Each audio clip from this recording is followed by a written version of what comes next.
Although the Homeric souls of the dead are supposed to lack consciousness, personality and memories, apparently all of that can be restored through contact with physical blood. So, the person's real self must be considered asleep as opposed to dead, and can be woken up. According to mythology, a vampire soul that sucks blood can keep a corpse animated indefinitely.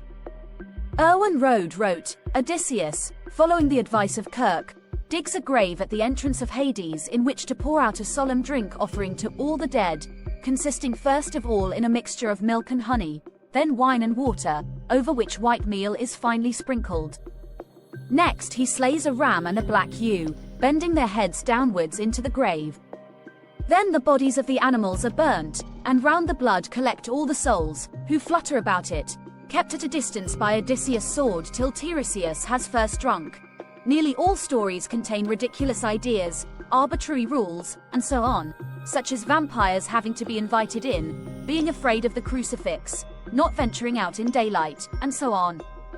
But as long as they have an internal story, logic, people accept them. Similarly, religions are intellectually stupid, but they contain compelling, emotional story logic that believers find persuasive. Rohde wrote, here the drink offerings constitute undoubtedly a sacrificial offering devoted to the dead and poured out for their satisfaction. There was once an idea that the dead needed food and drink, just as the living did. So, people left food and drink offerings for the dead. The ancient Egyptians did a lot of that. Sacrifices were a means of feeding the dead. Rohde wrote, the poet indeed does not think of the slaughtered animals as a sacrifice. The tasting of the blood is simply intended to restore to the souls their consciousness. In the case of Tiresias, who retains his senses, the gift of prophetic clairvoyance. But this, we can see clearly, is a fiction of the poet's. What he here describes is in every detail a sacrifice to the dead, such as we so often find described as such in accounts from later times. The scent of the blood calls up the spirits. Their satiation with blood is the essential purpose of such offerings, and these are what the poet's imagination dimly recalls as models. Nothing in this picture has been invented. Neither, on the other hand, it is quite clear, has he altered his sacrificial ceremony to make it fit in with novel ideas that were beginning to gain ground, ideas that ascribed a more vital existence to the souls of the dead.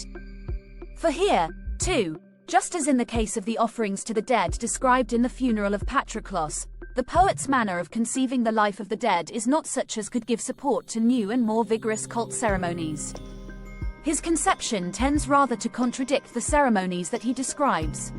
In fact, what we have here, too, is a fossilized and no longer intelligible vestige of a practice that was once rooted in belief, a relic deprived of its original meaning and adapted by the poet to the special purposes of his narrative. Writers often borrow stories and ideas from the past to insert in tales of the present. These old ideas often retain archetypal power.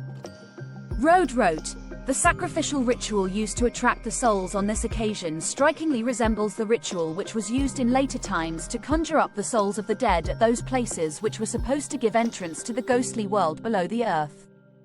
It is also not impossible that, even in the time of the poet of the Journey to Hades, in some remote corners of Greek lands such calling up of the dead was still practiced as a relic of former belief. But, supposing that the poet had some information of such local cults of the dead, and modeled his story on them, that only makes it the more remarkable that he effaces all trace of the original meaning of his ritual, and in adherence to the strict Homeric doctrine on the point, banishes all thought that the souls may possibly continue in the neighborhood of the living and can thence be conjured up into the light of day. Theoretically, if you kept supplying Homeric ghosts with blood, they could come back to the surface world and live among mortals.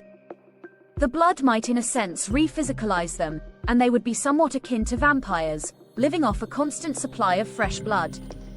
A normal person is a normal body animated by a soul. The soul is fully integrated with the body. A vampire is a dead body animated by a soul. The soul is not integrated with the body, and the body, above all, needs external blood to keep going. Humanity is fascinated by the idea of a corpse being reanimated. Mythology is full of that idea.